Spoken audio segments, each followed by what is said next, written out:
আশুলিয়া থানা আওয়ামী লীগ কর্তৃক আয়োজিত আজকের এই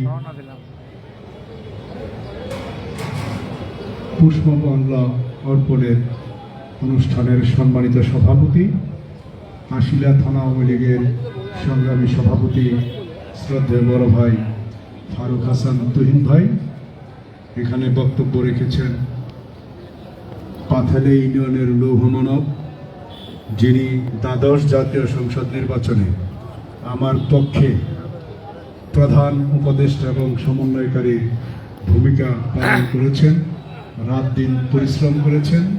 সে আমার শ্রদ্ধাভাজন বড় ভাই পারভেজ দেওয়ান। এখানে আজকের এই অনুষ্ঠান উপস্থাপনা করছেন আশুলিয়া থানা আওয়ামী লীগের সংগ্রামী যুগ্ম সাধারণ সম্পাদক শাহাদাত হোসেন খান। এখানে বক্তব্য রেখেছেন আশুলিয়া ইউনিয়ন পরিষদের সম্মানিত চেয়ারম্যান এবং আশুলিয়া ইউনিয়ন আওয়ামী লীগের সংগ্রামী সভাপতি শ্রদ্ধেয় বড় ভাই শাহাবুদ্দিন মাতাব্বর। এখানে গঠনমূলক বক্তব্য রেখেছেন এয়ারপুর ইউনিয়ন পরিষদের সম্মানিত চেয়ারম্যান, যিনি নির্বাচনের সময় দিন রাত পরিশ্রম করেছেন, সেই স্নেহের ছোট ভাই আশুলিয়া থানা আওয়ামী লীগের সংগ্রামী সাংগঠনিক সম্পাদক সুমন ভূঁইয়া। এখানে বক্তব্য রেখেছেন শিমুলা ইউনিয়ন পরিষদের ভারপ্রাপ্ত চেয়ারম্যান জাহাঙ্গীর আলম।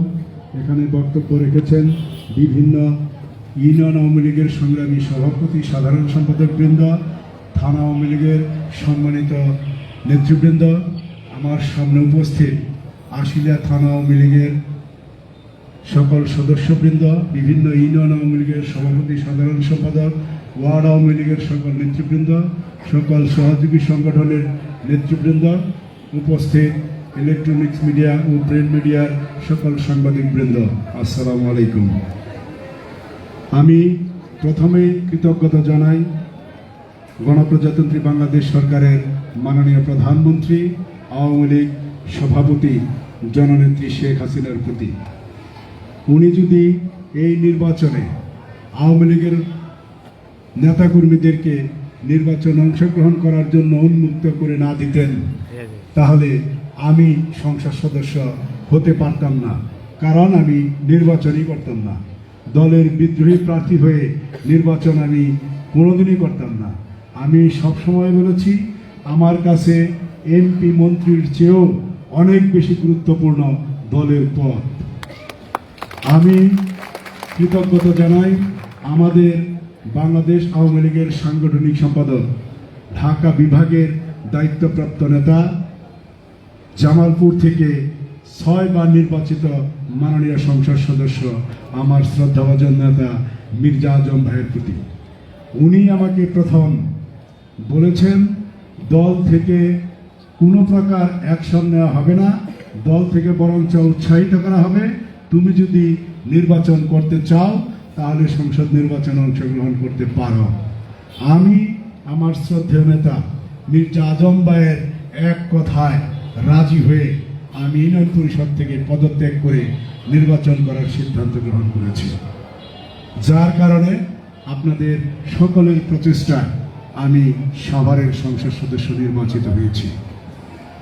আমি কিছু কথা বলি, কারণ অনেকের মনে অনেক রকম সংশয়, দ্বিধা, দ্বন্দ্ব থাকতে পারে, থাকাটাই স্বাভাবিক।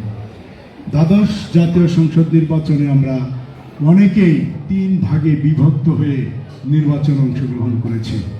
অনেক পরিবারের 3 ভাই থাকলে 3 দিকে গিয়েছে, কারণ পরিবারের লোকজনও সংশয়ে ছিল, কে এমপি হবে, কার পক্ষে যাব, কার বিপক্ষে যাব, আমরা ক্ষতিগ্রস্ত হব কিনা। এই নানান রকম চিন্তার কারণে মানুষ 3 ভাগে বিভক্ত হয়ে, একই পরিবারের 3 জন 3 ভাগে বিভক্ত হয়ে নির্বাচন করেছে, যেটি আমি গভীরভাবে পর্যবেক্ষণ করেছি। এজন্য আমি কাউকে দোষারোপ করি না। কার পক্ষে নির্বাচন করবেন না করবেন সেটি আপনার একান্তই ব্যক্তিগত ব্যাপার, নাগরিক অধিকার। নির্বাচনে, রাজনীতিতে যে কোনো বিষয়ে প্রতিযোগিতা থাকবে, এটাই স্বাভাবিক।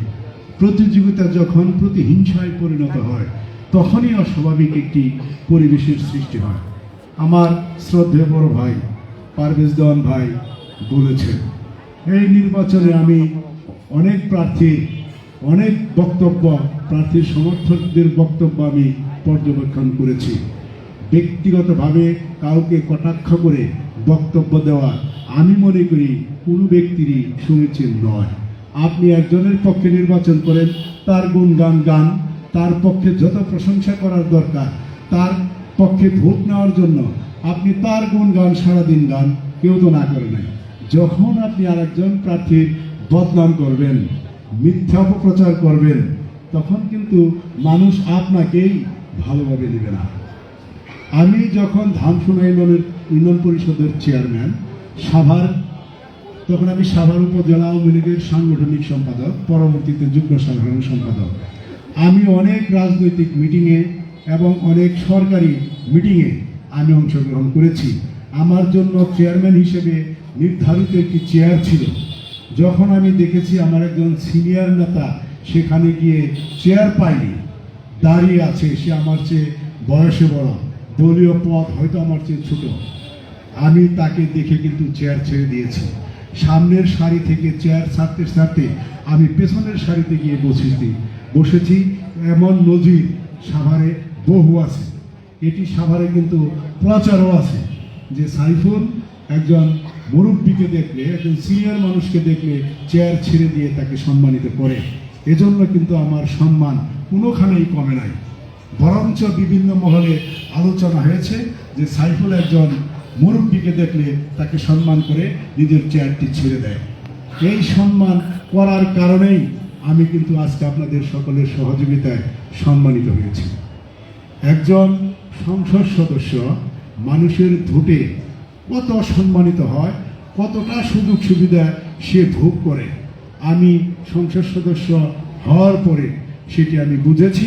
আমি আগেও জানি মানুষ যে সম্মান একজন নির্বাচিত জনপ্রতিনিধিকে করে, যে পর্যায় থেকেই হোক, ইউনিয়ন পরিষদের মেম্বার থেকে শুরু করে পার্লামেন্ট মেম্বার পর্যন্ত, জনগণ একজন নির্বাচিত প্রতিনিধির কাছে যে পরিমাণ আশা করে তার চেয়ে 90 গুণ বেশি জনপ্রতিনিধির সুবিধা ভোগ করে।